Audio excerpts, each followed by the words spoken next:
여러분, 오늘 들려드릴 이야기의 결말을 먼저 말씀드리겠습니다. 이 이야기의 주인공인 75세 할아버지는 현재 고시원에 살고 있습니다. 하루에 폐지를 주어 몇천 원을 멉니다. 그리고 매일 밤 자신이 버리고 떠난 아내의 전화번호를 눌렀다가 끝내 통화 버튼은 누르지 못하고 핸드폰을 내려놓는다고 합니다. 50년을 함께한 아내를 쓰레기처럼 내팽개치고 노인복지관에서 만난 10살 연하. 여성과 전 재산을 들고 사랑의 도피를 감행한 남자의 이야기입니다. 어떻게 이 지경이 되었는지 지금부터 처음부터 차근차근 말씀드리겠습니다. 김 씨 할아버지는 공무원으로 32년을 일하고 퇴직했습니다. 연금도 나왔고 서울 변두리에 아파트도 있었으며 자식 둘을 모두 대학에 보냈으니 겉으로 보기엔 나쁘지 않은 노후였습니다. 아내 이 씨 할머니는 어떤 분이었을까요? 결혼한 날부터 손에서 물이 마를 날이 없던 분이었습니다. 명절이면 새벽 4시에 일어나 전을 부쳤고 남편이 지방 출장을 갈 때마다 혼자서 두 아이를 키웠습니다. 50년 동안 단 한 번도 먼저 나는요? 라고 묻지 않은 분이었습니다. 남편이 퇴직하고 집에만 있게 되면서 점점 갑갑해하자 아내가 먼저 복지관이라도 나가보세요라고 권유했습니다. 아내가 직접 등을 밀어보낸 그 복지관에서 모든 비극이 시작되었습니다. 복지관 라인댄스 반은 오전 10시에 시작되었습니다. 처음엔 어색해 뒷줄에만 서 있던 김 씨 할아버지 눈에 박 여사가 들어왔습니다. 65살 김 씨보다 10살 아래였습니다. 박 여사는 이 씨 할머니와 외모부터 달랐습니다. 형광 꽃무늬 원피스에 진한 립스틱, 복지관 복도까지 향수 냄새가 풍겼습니다. 그리고 결정적으로 박 여사는 김 씨 할아버지를 향해 환하게 웃으며 이렇게 말했습니다. 어머, 오빠 처음 오셨어요? 이쪽으로 오세요. 제가 옆에서 알려드릴게요. 오빠. 75살 남자에게 건네진 그 한마디였습니다. 30년 만에 처음 들어본 호칭이었습니다. 아내한테서는 여보 아니면 당신밖에 못 들어봤던 사람에게 그것은 마른 땅에 내린 빗물 같은 말이었습니다. 오빠는 아직 청춘인데 왜 그런 답답한 할머니랑 집구석에만 있어요? 이렇게 멋있는 분이. 박 여사가 김 씨 할아버지에게 처음 한 말들입니다. 50년 동안 밥 먹었어요? 약은 챙겼어요? 허리 조심하세요만 들어온 사람에게 이 말이 얼마나 치명적으로 꽂혔을지 상상이 되십니까? 김 씨 할아버지는 그 순간부터 이성을 잃기 시작했습니다. 그런데 여기서 중요한 사실이 있습니다. 박 여사는 이 복지관에서 이미 2번의 연애 전력이 있었습니다. 2번 모두 상대는 경제적 여유가 있는 퇴직 남성이었고 2번 모두 그 남성은 큰 돈을 잃었습니다. 복지관 안에서 이미 저 여자 조심하라는 말이 돌고 있었지만 이제 막 들어온 신입 김 씨 할아버지 귀에는 닿지 않았습니다. 김 씨 할아버지의 변심은 갑작스럽지 않았습니다. 오히려 무섭도록 치밀했습니다. 박 여사를 만난 지 2달이 지났을 때부터 그는 조용히 탈출 계획을 짜기 시작했습니다. 가장 먼저 한 일은 아파트 명의 변경이었습니다. 두 사람 공동 명의였던 아파트를 단독 명의로 바꾸자며 아내를 이렇게 설득했습니다.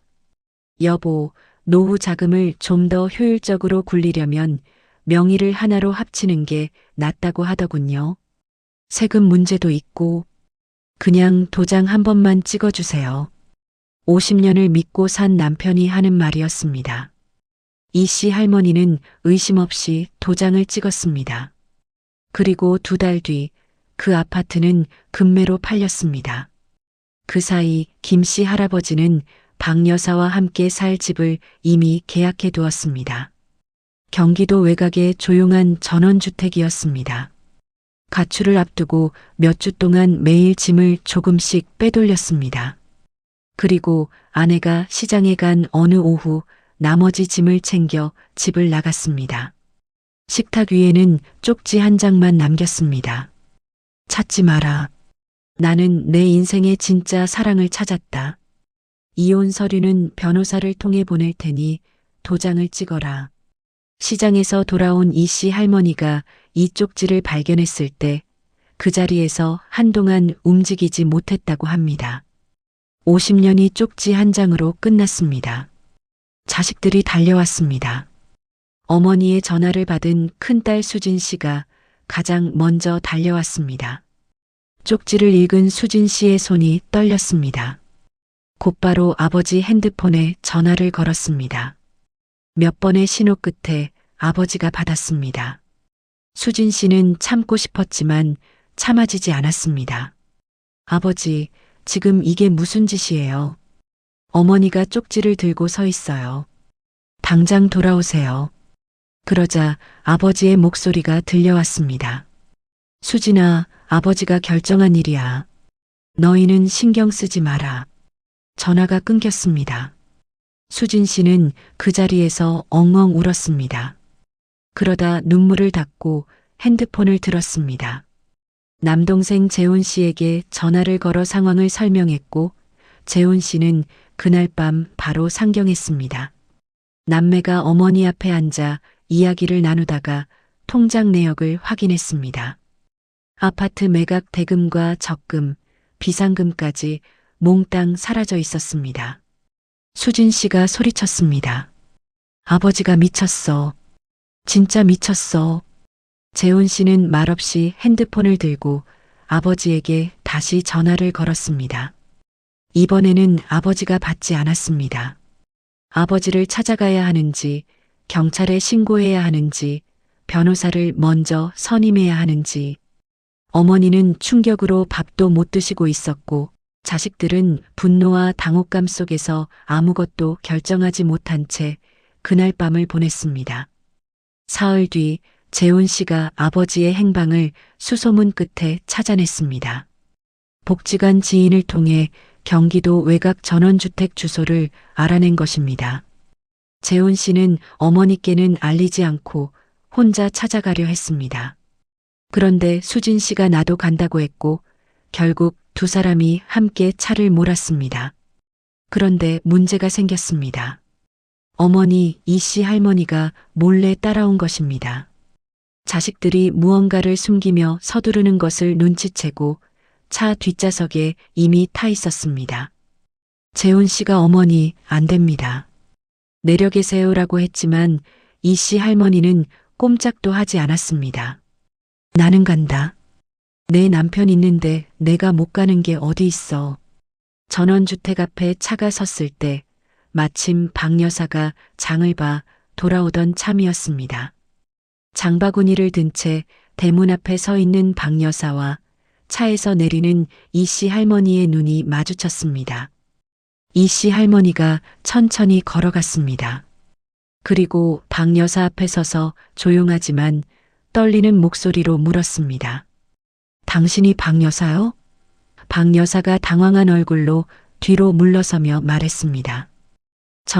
저는 그냥 친구로 이 씨 할머니가 말을 잘랐습니다. 친구요. 남의 남편 꼬셔서 집 빼앗고 돈 빼앗아 놓고 친구요? 박 여사의 목소리가 높아졌습니다. 저는 꼬신 적 없어요. 그 양반이 먼저 다가온 거예요. 저는 죄가 없어요. 이 씨 할머니가 그 말을 듣자 눈물이 터졌습니다. 그러면서도 목소리는 흔들리지 않았습니다. 죄가 없어요? 그 사람 유부남인 거 알면서 같이 산 게 죄가 없다고요? 내가 50년을 어떻게 살았는지 알기나 해요? 그때 안에서 김 씨 할아버지가 소리를 듣고 나왔습니다. 세 사람이 마주 선 순간 수진 씨가 참고 있던 것이 터졌습니다. 아버지. 수진 씨의 외침에 동네가 떠나갈 듯 했습니다. 아버지가 지금 제정신이에요? 어머니가 저기 서 계신 거 보여요? 아버지 때문에 어머니가 저러고 계신 거 안 보여요? 김씨 할아버지는 아내의 얼굴을 보지 못했습니다. 시선을 땅바닥에 고정한 채 서 있었습니다. 재훈 씨가 조용하지만 차갑게 말했습니다. 아버지, 지금이라도 어머니한테 사과하세요. 그러자 뒤에 서 있던 박 여사가 다시 끼어들었습니다. 왜 자꾸 우리 일에 참견이에요? 어른들 일이잖아요. 수진 씨가 박 여사를 향해 돌아서며 말했습니다. 어른들 일이요? 우리 어머니 평생 번 돈 가져가 놓고 그게 할 소리예요? 골목에 고성이 오갔습니다. 이 씨 할머니는 그 자리에서 주저앉아 버렸습니다. 다리에 힘이 풀린 것이었습니다. 수진 씨가 어머니를 부축하며 울었고 재훈 씨는 아버지를 똑바로 바라보며 말했습니다. 아버지, 이 모습이 아버지가 원하던 인생이에요? 김씨 할아버지는 끝내 아무 말도 하지 못했습니다. 자식들이 어머니를 모시고 돌아간 뒤 전원주택에는 두 사람만 남았습니다. 그날 밤 박 여사와 김씨 할아버지 사이에 처음으로 큰 다툼이 벌어졌습니다. 박 여사가 말했습니다. 그 자식들 왜 여기까지 와서 난리야. 오빠가 단속을 못하니까 이런 일이 생기잖아. 김씨 할아버지가 처음으로 목소리를 높였습니다. 단속이라니. 내 자식들한테 그런 말 하지 마시오. 박 여사는 콧방귀를 뀌었습니다. 자식들 편이면 거기 가서 살든지. 그날 이후 두 사람 사이에 균열이 생겼습니다. 거기에 설상가상으로 김씨 할아버지의 몸이 나빠지기 시작했습니다. 고혈압이 심해졌고 당뇨 합병증도 왔습니다. 75의 몸은 낭만적인 도피를 버텨줄 만큼 튼튼하지 않았습니다. 알아눕는 날이 잦아지자 박 여사의 태도가 달라졌습니다. 나 간병하려고 오빠 만난 거 아니에요. 돈 많다며요. 근데 왜 맨날 병원비 걱정이에요? 그러더니 어느 날부터 좋은 투자처가 있다며 남은 돈을 요구하기 시작했습니다. 여기다 넣으면 우리 노후가 진짜 편해진다고요. 이 기회 놓치면 안 돼요. 김씨 할아버지는 사랑하는 사람이 하는 말이라 믿었습니다. 통장 비밀번호도 알려주었습니다. 합병증이 심해진 김씨 할아버지는 결국 입원했습니다. 처음 며칠은 박 여사가 병문안을 왔습니다. 그런데 어느 날 아침 눈을 떠보니 간호사가 와 있었습니다. 할아버지, 보호자분이 어젯밤에 짐 다 싸서 나가셨는데요. 연락도 안 되고요. 혹시 다른 가족분 연락처 있으세요? 김씨 할아버지는 한동안 말을 못했습니다. 그러고는 떨리는 손으로 핸드폰을 들어 통장 잔액을 확인했습니다. 0원이었습니다. 아파트 매각 대금, 연금 적금, 비상금까지 몽땅 사라진 뒤였습니다. 나중에 알고 보니 박 여사의 본명조차 가짜였고 그녀가 들려준 인생 이야기도 전부 지어낸 것이었습니다. 김씨 할아버지는 박 여사를 사기죄로 고소하려 했지만 쉽지 않았습니다. 통장 비밀번호를 본인이 직접 알려줬고 투자금도 본인이 동의해 건넨 정황이 너무 많았습니다. 노인을 표적으로 삼는 이런 방식의 사기가 법적으로 처벌받기 어려운 이유가 바로 여기에 있습니다. 빈털터리가 된 김씨 할아버지는 퇴원 후 자식들에게 연락했습니다. 수진 씨가 전화를 받았습니다. 아버지의 목소리가 들렸습니다. 수진아, 아버지가 좀 힘들다. 잠깐만 봐줄 수 있어? 수진 씨는 한동안 말이 없었습니다. 그러고는 이렇게 말했습니다. 아버지, 저한테 전화하기 전에 어머니한테 먼저 전화하셨어요? 아버지가 대답을 못하자 수진 씨가 이어서 말했습니다. 저는 아직 아버지 용서 못했어요. 어머니 얼굴 그날 이후로 못 잊겠어요. 재훈 씨에게도 전화했습니다. 재훈 씨는 전화를 받기는 했습니다. 그리고 담담한 목소리로 말했습니다. 아버지, 저 지금 아버지 도와드릴 형편이 못 됩니다. 어머니 생활비도 저희가 대고 있고요. 아버지가 가져간 돈이 어머니 노후 자금이었습니다. 전화가 끊어졌습니다. 아들도 딸도 문을 열지 않았습니다. 결국 김씨 할아버지는 아내를 찾아갔습니다. 50년을 함께 살았던 그 집 문 앞에 서서 초인종을 눌렀습니다. 안에서 인기척이 났습니다. 그러나 문은 열리지 않았습니다. 김씨 할아버지는 문 앞에 무릎을 꿇고 말했습니다. 여보, 내가 미쳤었소. 내가 진짜 정신이 나갔었어. 한 번만, 딱 한 번만 봐주시오. 한참의 침묵이 흘렀습니다. 그러더니 문 너머에서 이씨 할머니의 목소리가 들려왔습니다. 떨리지도 울지도 않는 목소리였습니다. 당신이 들고 나간 그 돈, 내가 평생 안 먹고 안 쓰고 아끼며 모은 내 피 같은 돈이요. 그 돈은 법대로 돌려받을 테니 각오하시오. 그리고 용서요? 죽어서 저 세상에 가서 빌어요. 발소리가 멀어졌습니다. 문은 끝내 열리지 않았습니다. 이씨 할머니는 이미 자식들의 도움을 받아 변호사를 선임해 둔 상태였습니다. 재산분할 청구, 위자료 소송 모두 준비가 되어 있었습니다. 김씨 할아버지가 무릎을 꿇던 그 시간에도 법적 절차는 이미 진행되고 있었습니다. 김씨 할아버지는 현재 고시원에 살고 있습니다. 월세 35만 원짜리 방에서 폐지를 주어 하루하루를 버티고 있습니다. 자식들도 발길을 끊었고 아내는 소송을 진행 중입니다. 화려한 황혼의 사랑을 꿈꾸던 남자의 끝은 이토록 비참했습니다. 여러분, 오늘 이 이야기를 단순히 나쁜 할아버지 이야기로만 보시지 않으셨으면 합니다. 노년의 외로움은 진짜 병입니다.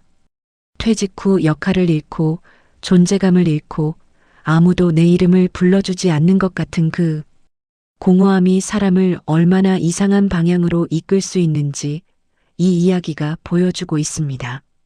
물론 그것이 아내를 배신할 이유가 될 수는 없습니다. 그건 분명히 말씀드릴 수 있습니다. 곁에 있는 아내의 거친 손이 낯선 여자의 향수 냄새보다 수만 배 더 가치 있다는 사실. 그것을 잃고 나서야 깨닫는다면 이미 너무 늦은 것입니다. 오늘 이 이야기를 들으시면서 가장 먼저 떠오른 얼굴이 있으십니까? 그분께 오늘 안부 전화 한 통 드려보시는 건 어떨까요? 끝까지 들어주셔서 감사합니다. 다음 이야기에서 다시 만나겠습니다.